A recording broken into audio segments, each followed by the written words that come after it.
Humanism, also a word with a long history, has meant all sorts of different things. In English, since about the end of the 19th century, it's been used to describe a particular worldview, a particular approach to life, a combination of certain beliefs and values held together, to some extent interdependent with each other. Those values and beliefs,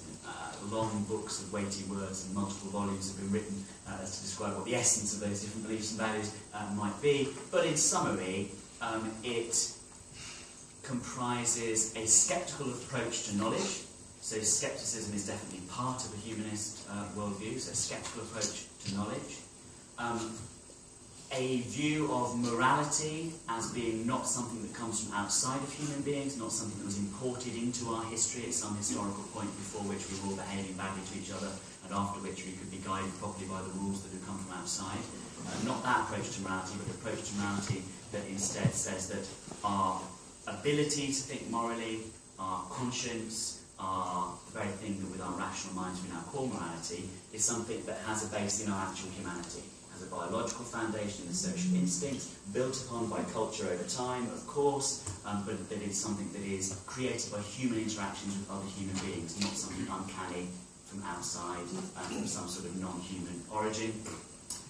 And that the way to decide on moral values now is not to try and seek to live in accordance with some sort of cosmic knitting pattern or set of rules that will lay out everything for you, but to think about your effects, the effects of your actions on other people, other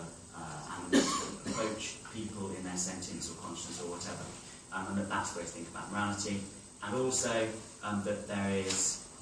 in the absence of any meaning to the universe, any ultimate purpose or trajectory or direction in the reality that we find ourselves inhabiting, in the absence of that, meaning is something that human beings generate as they give meaning to their own experiences in the here and now. So, humanism is a sort of overarching word for that worldview, a naturalistic and sceptical approach to knowledge and reality, a human-based approach to morals, and a created rather than discovered approach to meaning. Well, those are quite easy terms to define, I think, skepticism and humanism. Religion is far more difficult,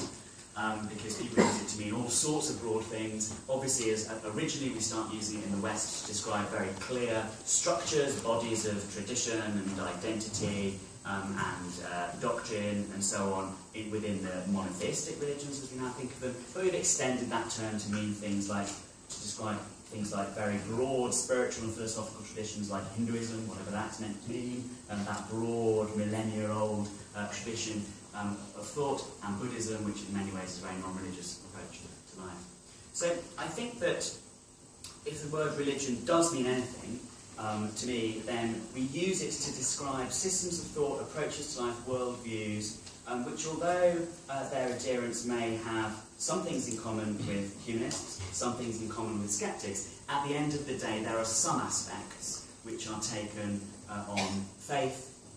as a result of commitment rather than skeptical interaction with evidence. That would be my claim, otherwise I'm sure